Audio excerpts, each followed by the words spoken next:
So this is our initial vision for Syosset Park, a mixed-use village that fits within the framework of Oyster Bay's zoning code. Is generally 1 to 3 story for most buildings, except along the expressway and over along the rail line, only because it helps buffer the sound and the noise and the impacts. It kind of preserves the quality of life within the little walking village in the center. Our proposed village is driven by the idea that Great Park creates a positive transition between the adjacent homes and the school, and opens the door for the entire site to our neighbors and Oyster Bay residents, both from an active as well as recreational aspects. And this idea is not just in 2 dimensions. This actually about a 20-foot grade difference from the highest elevation of the landfill site down the Cerro Wire. And we're not going to level it. We're going to keep it there. We're going to keep essentially the walking village with the offices and the hotel down at the lower level, and we're elevating where the residential is. We're tucking in the parking so you can't see it and experience it. And we're going to take these staircases all the way through here to lead people from here on up. Essentially a European-style hill town. That's the type of inspiration we wanted to create, and honestly how a lot of pre-auto villages here in the Northeast were built, because back in the day people didn't level and flatten an entire site to develop it. So what's the makeup of our proposed village? So I'll walk through some of the pieces now. We're proposing a collection of shops, essentially these and essentially the lighter tan up through here, and a handful of what we call one on Long Island type destinations, just enough for the long-term synergy and success. And though we, yes, own Roosevelt Field, Walt Whitman, and Smith Haven at Simon, and you have Americana Manhasset and Wheatley Plaza, as well as shops over on 7th Street, each of the larger malls in particular dwarf what we would propose here several times over. And it's certainly not at all in the character of this proposed village. Matter of fact, there's a little neighborhood across the street here, we can pull it up on some of the aerials, that the length of the one street around this block is essentially the length of that there. This will never be anything like a mall, and it will never sprawl beyond the boundaries of the lines of the site because it's physically constrained on all sides. We at Oyster Bay Development do know retail, and good retail has synergy between the businesses that makes them viable and economically sustainable. And there are special retailers out there who routinely choose these type of walking villages over malls and strip centers. And this is the home that we'd like to create for a few of them. In the aggregate, the shops portion of Syosset Park, which is essentially this loop here, is well less than half even the smallest mall proposal. But with streets and sidewalks and village components and parks and benches and courtyards and those types of experiences, as opposed to a big parking lot and enclosed mall walkway. And just enough to survive and be viable. So we'd like to complement those shops with a variety of dining choices. And we're looking at this whole area along here is all dining along this edge. So we're going to go from essentially our town square component of the project, flip to the next slide, where we'd have patio cafes and things spilling out into an event space and center with outdoor seating as well as some indoor. And then as you come along the edge, larger restaurants with outdoor patios, south-facing patios to enjoy the natural light in those spaces. Then we're also looking at a dine-in or a premium type theater in this area.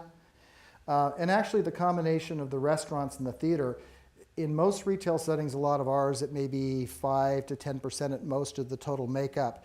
Here it's going to be about 25%. And why? Because traffic shows up to these places typically 7 o'clock or later in the evening, and they leave later. They typically are not, if you will, packing up your streets and your roads at the rush hour time in the evening. So we're even being very careful and thoughtful about the things that we're bringing to make sure that they're at distributed peak times and not everybody coming in and leaving at once. So the core village we're going to call the shops at Syosset Park. We also have a little bit of, I'll call it a veneer of shops and services, but something more like a small boutique grocer that allows the people to work here, stay here, live in the nearby, to be able to have those services very close by without having to get in a car, drive on the expressway, or head off much further abreast. We also are proposing a small office campus here. That's shown as about 200,000 square feet in 2 buildings and parking for it. To give you a context, again, The Jericho Quad and Jericho Plaza across the street are almost 1.6 million square feet, and they're looking to add another building. So this will be 10% at most of what you have at that intersection. And why it's of interest and value to us is because the parking that supports it, and what happens in most office parks? What happens to their parking nights and weekends? You could roll a bowling ball and not hit anything through it, right? So you can go back to the site plan. It is conveniently right across from the restaurants and the theater. So at nights and weekends, when these are the most parking intensive and people are coming here, you all of a sudden have opened up a whole additional component of parking, which means they're not spreading out and spilling all over the place. You're keeping them tight within the village. So it's essentially shared parking. It's shared parking, and instead of being used from 8 to 5 Monday through Friday, it really becomes a 24/7 type parking opportunity and extends essentially the life of the businesses that count on parking in particular. So that's the office portion. Our office advisors are telling us that that size is the minimum to attract a Class A corporate office type tenant here. We're going to be very picky. We're going to be looking to make sure it's somebody that has that signature name, that's something that's going to be proud to have there, and people are going to create the synergy and help out some of the shops and the businesses here, help out some of the restaurants during the day to make sure, again, it's long-term sustainable and viable. And we are going to call this the offices at Syosset Park. Then the last piece that we're looking at here is hotels, and we would look at a select service boutique hotel, and then a business hotel next, and then a parking deck that partially supports them, but also supports this end of the village. And you wonder, why hotels? Well, I mean, for instance, 7th Street and the Garden City Hotel, what a great amenity. And there's a lot of synergy between, especially the dining, the shops, and the businesses there. But there's an even more important reason. As opposed to, say, 4 office buildings along here, just 2 office buildings and having these hotels, these don't drive anywhere near the morning and the evening rush hour traffic that this does. Sure, you'll have people who will come here, and some may come here during the regular hours, but for the most part, it's people who are coming in the night or they're leaving. Add to that, now all of a sudden they have dining, things that they can do here, even get up in the morning and go running in the trail. They have a lot more reasons to stay, if you will, on campus or on the site, as opposed to coming in and out all day long. This type of environment, there are hotels who are already interested. We have hotels in our portfolio across the country. We know that there's interest here, but they only want to be in this type of a setting. So you're going to get a better cadre and mix of the tenant type of the hotel product that we think that we can bring to the property. So between the villages, the shops, the dining, the theater, the market, service uses, offices, hotels, we think we have the optimal synergy. Parking is optimized. We have 1, 2, 3, 4 compact decks. The reason we have those is because we don't want to fill this whole thing up with parking lot, which we'll go into in a little bit later. And the magic is really the transitions between. And this is where I think is one of the benefits to the broader community. If you have an office park, how many of you say let's go hang out and have a picnic on that 15-foot landscape strip around that office building over there? Those spaces, the parking lots and the green belts around your office parks and business parks are really not yours. They're essentially that office campuses, and they're really kind of like that taboo. You don't go into that area. That's different here. You actually get to use all these spaces. They're yours. When was the last time that you went to a shopping and dining destination that when it wasn't your primary purpose of going? You go in, you go buy your stuff, you leave. The spaces created here become your any hour of the day extended place, hopefully to add to your quality of life and add to the values of your community. I don't think we think a mall or an office park or industrial park does it quite the way we would propose to do it here, and that's just some food for thought. So again, look at the alternatives table, see how a mixed-use village takes up about 1/3 of our land and has between 600 and 650,000 square foot of total non-residential uses plus the 350 hotel rooms. The alternatives are in the 2 million, low 2 million square feet of industrial park or office park. And obviously, what you've already rejected, about a 900,000 square foot mall plus another 800,000 square foot of office is ultimately on the town side if it were built out. So just the difference in the parking requirements on that table we think is astounding, but we ask you to take a look at that and weigh that for yourself. So this leads us to the residences at Syosset Park. And in many mixed-use projects, you'll see a heavy dose of mid-rise, fairly tall residential towers over the top of shops. And we knew that this wasn't the right fit for here. So what would make sense and what would create a walkable, viable neighborhood experience? Be just substantial enough to have enough sense of a community for those that might live here. And another reason we brought DPZ to the program, because they're not cookie-cutter planners. And the character of the residential aspect of a town center is every bit as important, if not more important, than the non-residential pieces. And they get this. And if you look at the nearby neighborhoods and hamlets and villages that are idyllic in Long Island, you see that those people who live close by, they have a pretty amazing quality of life. So what DPZ and our market support firm have laid out for us is the potential, what we think is very idyllic, and the proper mix of housing that allow young couples, starting families, and empty nesters to live here and fit in just under the size of the adjacent single-family neighborhoods, both in terms of size and cost. So we propose an array of condominium suites, all with views around the green and the park and the edge. Then we have flats over here, essentially all looking into a large courtyard back to the village, and small and large townhouses that all fill in here with their own garages. And then we have a small lot detached village as you transition back over towards Abbey Lane. And I'll pull up the next picture. I call this my Thank You, Angela Lansbury and Murder, She Wrote. But essentially it's cottage type experience, which environment which I think is a nice, better, softer transition over to Abbey Lane and over into the single family neighborhoods of Syosset Groves. So the limited exception of those homes that aren't greens and parks and those is actually along our boulevard edge. That's along this edge right here. And the approach there is more of a mixed-use approach. So all of the detached homes and the townhomes, all of these, roughly half of the units here will have their own two-car garage. And they're all fed off of an alley network. So they'll have streets with parallel parking on them. That's all of the lighter blue. But all of this dark blue is an alley network. So you access your garage for your home off of an alley. You don't have a garage off or a driveway off your front. It's front porches, it's green, it's open. It's a little bit more like old school houses from before the 30s and 40s when everybody had alleys. Somehow we changed that and we put big garages as people's front doors. This is going back, I would say, more to the more traditional setting.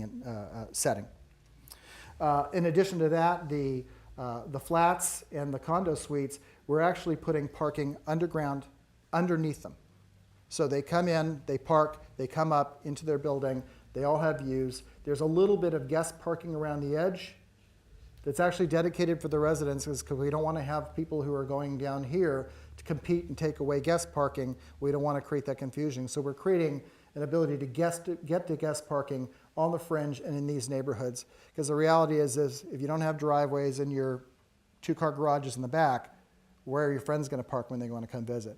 This is actually in excess what the town code is. The town code is for sale houses, it's 2 parking spaces per unit, and that's supposed to cover guest parking. But we're trying to be realistic. And then again, talking about this last bit, which is essentially the street edge, and this is where the transition is. I'll call it from the main shops district along the street.